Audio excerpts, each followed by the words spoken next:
Fully পাগল হয়ে গেছেন ভিনিসিয়াস জুনিয়র।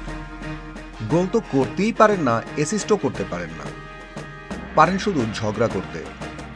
ব্রাজিল তারকা 10 নম্বর জার্সি পরে নেমে যেন নেইমারের মান ইজ্জত খুয়াতে বসেছেন। 10 নম্বর জার্সির যে ওজন তা যেন সইতেই পারছেন না ভিনি পেলে। ইকুয়েডরের বিপক্ষে গোল শূন্য ড্র করে লজ্জায় পড়েছে ব্রাজিল, তবে দলের চেয়েও বড় লজ্জা ভিনিসিয়াসের। পাগলের মতো পারফর্ম করেছেন এই তারকা।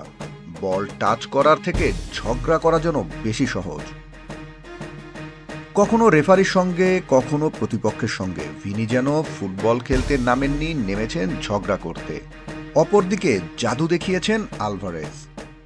সুখের সংসারে আনন্দের হাওয়া নিয়ে ম্যাচের শুরুতেই গোল করে দিয়েছেন আলভারেজ। প্রতিপক্ষকে বোকা বানিয়ে গোল আদায় করেছেন এই তারকা।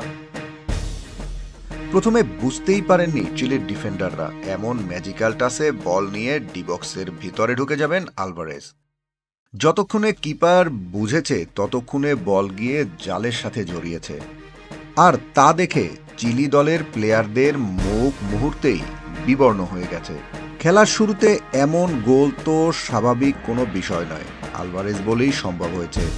টপনচ পারফর্ম করে এই তারকা এখন আর্জেন্টাইন দলের সেরা পারফর্মার হয়ে গেছেন। চিলির বিপক্ষে শুরুতে মেসি না থাকায় আলভারেজের কাঁধে দায়িত্ব পড়ে গোল করা এবং ম্যাচ আগলে রাখার। সেই দায়িত্ব আলভারেজ কতটা ভালোভাবে করেছেন সেটি বোঝাতে এই গোলটাই যথেষ্ট। মেসি না থাকলেও হারবে না আর্জেন্টিনা, তার প্রমাণ রেখেছেন হুলিয়ান আলভারেজ। নিজের দলকে এগিয়ে নিতে সর্বোচ্চ চেষ্টা করেছেন এই তারকা। সবচেয়ে বেশি অবাক করেছে আলভারেজের স্কোরিং প্ল্যান। পেছন থেকে ঠেলে দেওয়া বল নিয়ে কিপারের সম্মুখ ভাগে গিয়ে আলতো ছোঁয়ায় ডিরেকশন বদলে ফেলেছেন। কিপারকে ধোকা দিয়ে করা এমন গোল আলভারেজের পায়েই যেন মানায়। অন্যদিকে ব্রাজিলের খারাপ দিনে ভিনিও পড়েছেন আটকা কলে। নিজের সেরাটা দিতে পারছেন না, দলকে জেতাতে পারছেন না, তার উপর পড়েছেন 10 নম্বর জার্সি।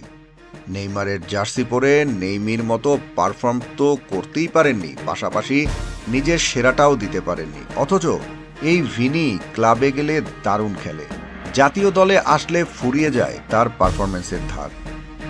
এভাবে করে বেশি দিন চললে ব্রাজিল দলের অবস্থা কাহিল হতে খুব বেশি সময় নেবে না। এমনিতে এখনও অবস্থা শোচনীয়, ডন কার্লো এসেও যেন কিছুই করতে পারছেন না। এত শক্তিশালী এই কোচও যেন হার মেনে নিয়েছেন, জেতাতে পারেননি প্রথম ম্যাচ। আলভারেজের গোল আর ভিনির বাজে পারফরমেন্স দুটো বিষয় এক করলে এই আর্জেন্টিনাকে বলতে হয় সুখী পরিবার, আর ব্রাজিলকে বলতে হয় দুঃখী পরিবার। Team football news desk.